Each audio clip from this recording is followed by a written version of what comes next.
Hey guys, George here. Uh, since my day job is being a dog trainer and I'm a retired police officer, um, a question I get all the time is about dogs for protection. So I just had a gentleman contact me the other day, and I can teach that stuff, but I had a gentleman call me the other day and he wanted to know about training a dog for protection. And I said, well, before we even ask about the dog, I said, I need to know a lot more about you. And so he never contacted me back, and I pretty much knew that what was going to happen. Um, I don't like giving that skill set to people that I think will not use it for 100% self-defense. Uh, there's a reason why police officers, canine officers, they go through a screening process, because you have to start off with a good handler and then you add a good dog. If you add, if you have a crappy handler and you add a good dog, it's just an absolute waste. It has to be a team and it has to be a partnership. That said, I know I see a lot of things on advertisements and everything on TV about protection dogs and all that kind of stuff. And if that's what you want and you want that responsibility and you can handle that, and your homeowners association, or not your homeowners association, but your homeowners insurance probably doesn't know about that and they're not going to cover it. So you're going to have to get your own insurance policy for that. And so if you have a protection dog and you're not in law enforcement, they're probably not going to want to give you any kind of protection for that or any kind of coverage. That said, let's understand first why a dog bites. So one of the reasons why canines fail out of school is because they won't give a full mouth bite. So a full mouth bite is only done typically when the dog is trying to kill something. So if it goes and it grabs a hole and shakes, breaks its neck, or whatever the case may be, or it latches on. So most dogs are so far detached from having to hunt for their own food, they really just don't do that anymore. And people get dogs, I know the first thing you think about is German Shepherds, right? Well, people get these awesome German Shepherds from Czechoslovakia, I guess it'd be a Czechoslovakian Shepherd, or Shepherds from Germany or whatever, and they have these awesome bloodlines. And, their mom and dad were Schutz hounds and, had titles and all these things. Your average dog is like your average person. Without training, when you go out a person or you go out a dog, if that dog has the space and opportunity to avoid you to get away, that's exactly what that dog is going to do. I prove that all the time by working with aggressive dogs. When a dog is aggressive, the first thing it's going to do is going to meet me at the front door because, and again, for every aggressive pit bull I deal with, I work with 7 aggressive German Shepherds because they're herding dogs. They're great at what they do, so they don't get to go out there and work all day, so they leave them in the house, and what they do is they focus on the main gate. Well, the main gate is the front door, the door everybody comes and goes from. So what that dog is going to do, they're going to focus on that, and they're going to control movement through that gate just like they would working livestock. And so the first thing that they do when somebody comes to the door, they're going to come up to the door and they're going to stand in front of the door. When a dog gets between you and anything else, the dog is telling you with its body language to stay back. The dog is telling you that if I move and you take a step past me, I'm going to nip or bite you or do whatever. And that's why when we take dogs, and dogs saying, that the dog is and people think it's cute and they think it's funny sometimes, they say the dog is being protective. You don't want a dog that's deciding to be protective when a dog is making that decision. That's something you decide. What the dog is saying, and this happens all the time, especially with a lot of female owners that have powerful dogs, working dogs, is that when they stop and they stand there, that dog will take a step in front of them. And what that dog is telling in dog to every other canine and every other person, what's behind me belongs to me, and I'm telling you, don't come towards it. Sometimes when you do, the dog won't do anything. Other times, you reach towards that person, reach for that dog, the dog is going to go ahead and nip. So when dogs are scared, just like we are, it's because usually somebody's in our personal space and they don't have hands to push us away. So the closer somebody comes to you and they're making you feel uncomfortable, the first thing you do is your hands come up like this, and the reason you're putting that wall up, and that is a universal sign for stay back. When that dog steps between you and that person, or you and that coming in that door, the dog is telling you to stay back. They are, created by God to communicate with other canines, not humans, and other canines know what that is. If a dog has a bone, drops on the ground, and stands over it, the other dog knows that means they're being challenged. So you go to reach over that dog, and so what they're going to do, they don't want to get into this full-blown thing where they have to, actually go out there and bite and get into a fight. Just like guys, you get into an argument, you want to bluff, you want to bolster yourself, you want to look real big, and you want to back the other person down. So the first thing the dog's use of force, and they're continuing to use of force, is they're going to meet me at the front door, and they're going to stand there and going to look at me. When they're in that door, they're telling me to stay back. If I keep moving and the dog vocalizes just a little bit, a little growl, a little bark, doesn't have to be anything big, the second that I stop moving, that dog is controlling my movement, and that dog is telling me that they want me to stay back. Once I stay back, that dog has challenged me and I have lost. So what I do when I have a dog that people tell me has a bite history, I walk in, I have a bite glove on, or, my bite gloves, or I have a quarter sleeve or a whole sleeve, depending on what the situation is, depending on the type of dog and number of dogs and things like that. But 9 times out of 10, that dog that's bitten a bunch of people, when I don't hesitate, when that dog barks and growls and I walk right through that dog, I literally push it out of the way. The dog has 2 choices. The dog can nip me. And then if the dog nips me and I stop, again, now the dog has controlled me and controlling my space. And if I continue to push through and the dog nips me, which sometimes they do, and I don't have any reaction to it and I keep on moving, 9 times out of 10, that dog is going to submit. All right? Which means they're going to realize that I'm a bigger badass than they are. They've never met anybody like that. They've never met a human that when they bark at them and growl at them, and then after they nip them, that human doesn't have a reaction to them. All right? That's something that a higher ranking dog is going to do. So you can go out and get the biggest badass dog you want and pay all kinds of money for it, get wherever you want. The dog is not going to respond correctly to a threat without being trained. And when I mean respond correctly without being trained, if your dog is standing in the yard and the dog is by themselves and you walk up to them and you flinch real quick, the dog is going to do one of 3 things. They're going to run away, avoidance and flight. They're going to come towards you, either because they're going to think you're playing, and some dogs do, and that's kind of an unnatural thing. That's spending too much time around humans.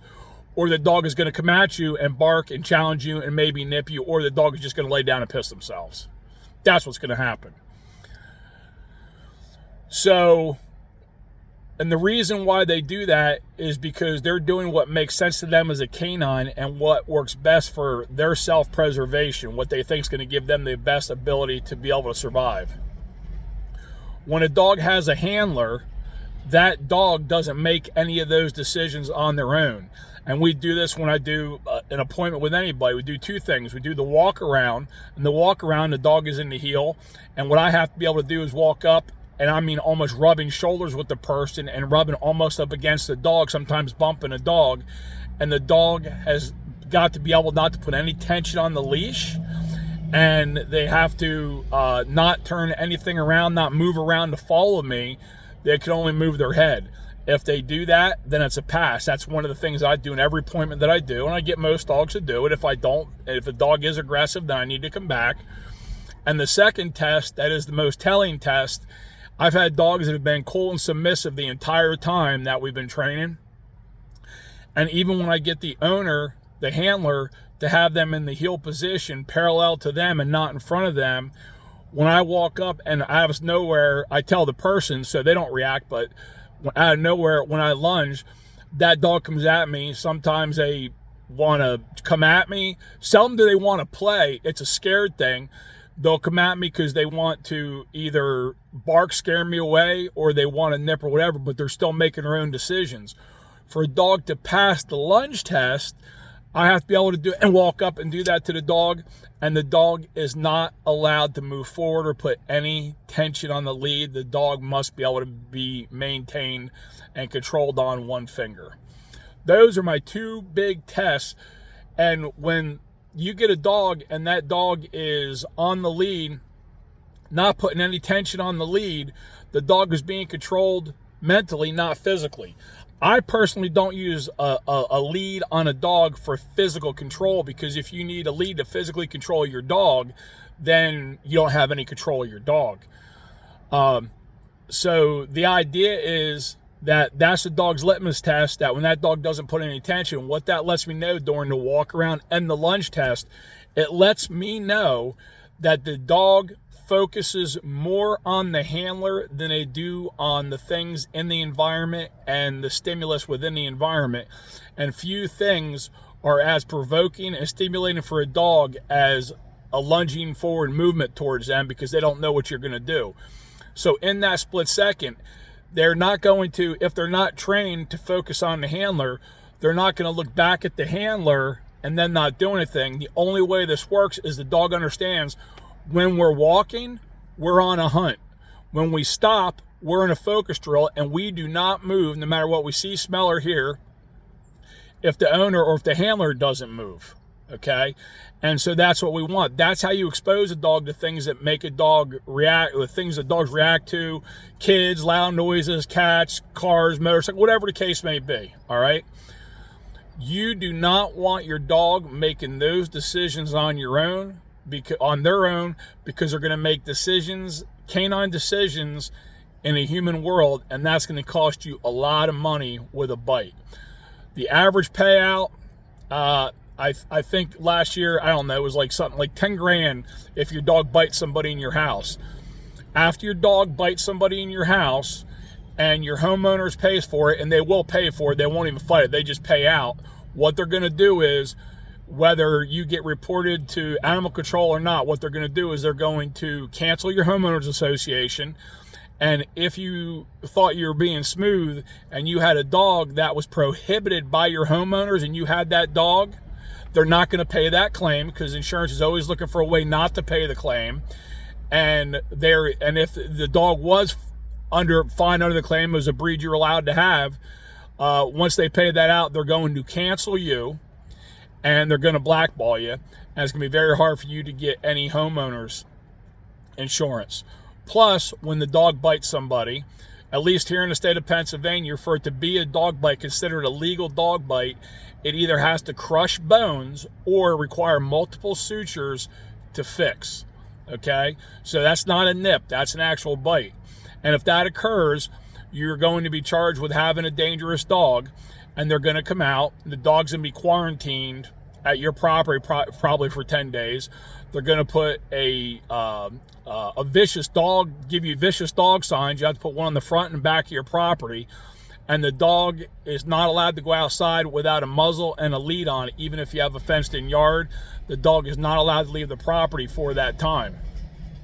So once you if you get convicted of that, and most people that get that ticket, they typically do, you can do one of two things. You can get a $50,000 security bond. This is all in Pennsylvania, but a lot of states have the same type rules and laws. You can get a $50,000 security bond, or you can put your dog down. So your dog biting somebody without you telling them to and acting on their own is a very expensive, costly thing, and I'd hate to see anybody have to put their dog down. Now, back to the thing. So either the dog is biting somebody because they feel threatened and they want to, and to the average person walking down the street, a nip is as good as a bite.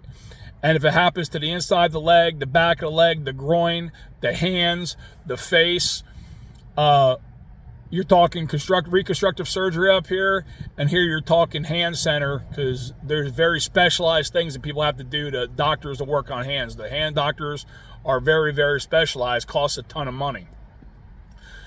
So when you're talking nerve damage and all that kind of thing, you see the risk gets to be a lot of money, even if it's a small bite on somebody. Or, God forbid, it's a child and they get bit in the face, especially like a little girl, right? Scar on the face for a little girl, you're talking tons of money. So after the insurance company, you're talking civil liability. But so you say, well, I don't want my dog to do that. I want my dog to only bite when I tell them to bite. So that's your application. You don't want that responsibility. So the same thing, like most people that walk around, and I'm 100% pro Second Amendment. I'm 100%, freedom loving. Everybody should have the right to own and bear arms. Here's the deal. The vast majority of people walk around carrying a handgun have no idea how to effectively use it, not only when to use it, but the how to use it and the when to use it. Because it takes a lot of training to be effective, and that's why people go to school for that and people attend classes. So somebody comes and they're training your dog to be aggressive, and they're supposed to be training you. Well, the dog might be a very good student. You might be a very, very poor student. All right? Or vice versa. If you're a person who's a hothead, you're vindictive, you're emotional, you lose your temper, you don't want a dog doing that, because that's what most dogs are responding off of anyway. If a dog is being protective, or they have somebody in the and they're protective of them, and that person is anxious, that person's emotional, that drives a dog's behavior. The dog, whatever, if somebody walks into the room and you feel that way about the person, you're anxious and, scared, the dog feels that, and the dog, part of your pack, is going to want to protect you, okay? You don't ever want the dog thinking that they need to protect you. You protect your dog. So that's why, you could do whatever you want to do, but call your insurance company and see if they're going to cover that dog for you, because it's just too high a liability. They're not going to cover that for you. Police departments. The police departments now, a lot of them have gone to dogs that don't do any bite work. They just do tracking, dope work, stuff like that. Why? It's such a high liability. People get bit in the head and the face and everything, and then you have a dog that you want the dog to bite and hold. If that dog doesn't, and the dog is a chomper and reestablishes bites, and just every time the dog, more and more damage, more and more money. All right? So the way that we use a dog for self-defense is two ways. Most dogs don't go off their property. So the reason why dogs bark is because naturally they wouldn't live in a confined space like a house or in a yard. They'd be out in the woods. And so when they were scared of something, what they would do is they would just move away from it, because that's a good survival instinct. When they're in the house and they can't go anywhere, they're essentially cornered. When they're in the yard and they're cornered, they are going to bark, and they are going to alert to you that they see something, they smell something, they hear something, and they're alerting the rest of the pack. That's why dogs bark, to go check that out. They want to draw your attention. It's a very, very good thing.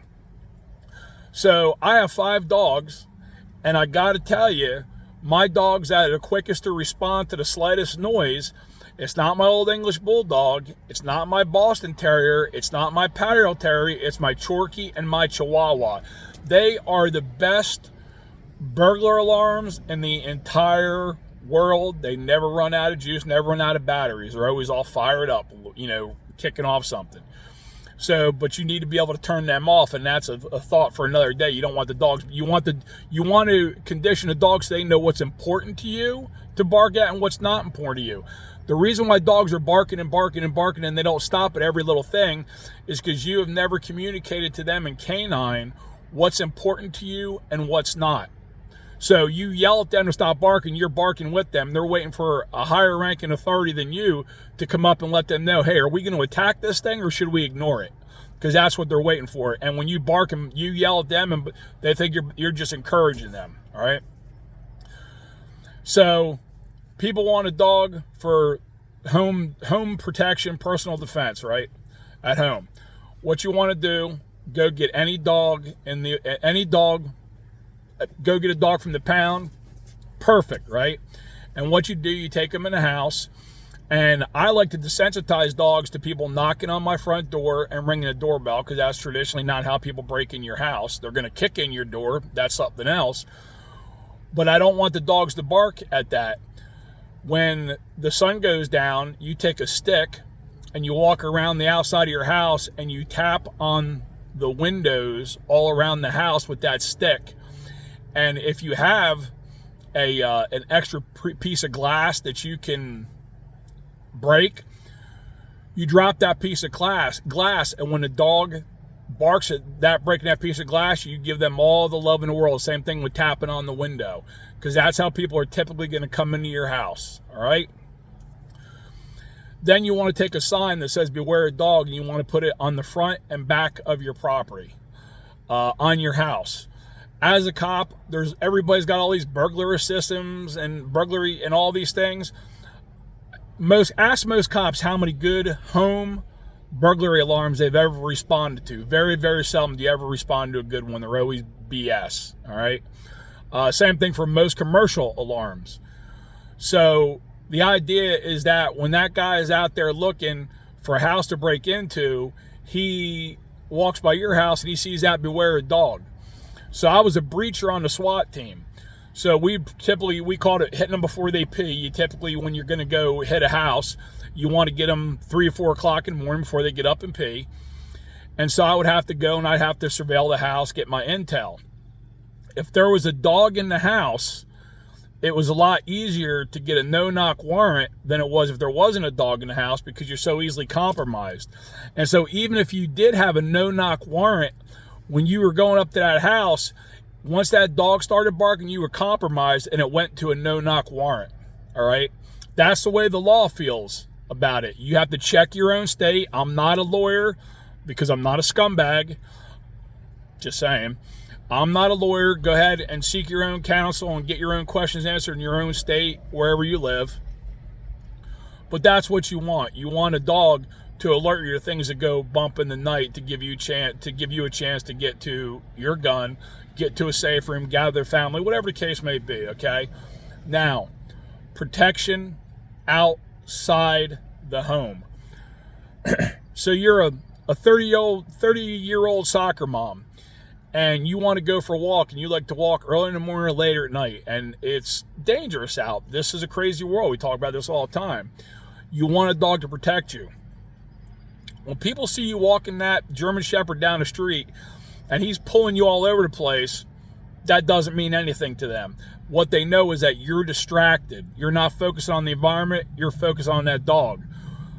A well-behaved, what I call a balanced and relaxed canine is what you want. You want a dog that, as you walk, like we train all the dogs, monarch combatives, MCS dog training, the dogs we train, we get all dogs to walk on one finger on a loose lead. So when you're walking down the street, anybody that looks, whether it's canine or it's a human, they can tell who's in charge of that hunt, because that's exactly what it is. There's nothing more impressive than when you knock on somebody's door, they come to the door, and you look behind them and you see a dog sitting there silently and just watching. That is a deterrent.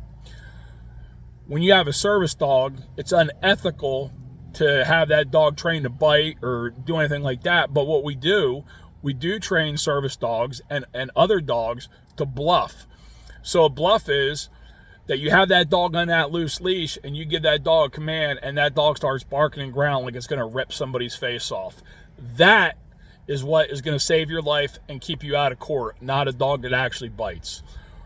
But that's just my 2 cents.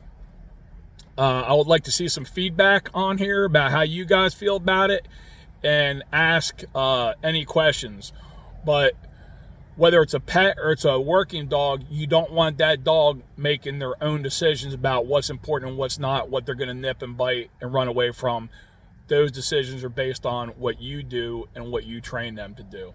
Hope you guys got a little bit out of this video, so I'd appreciate it if you share it. Thanks. Be blessed.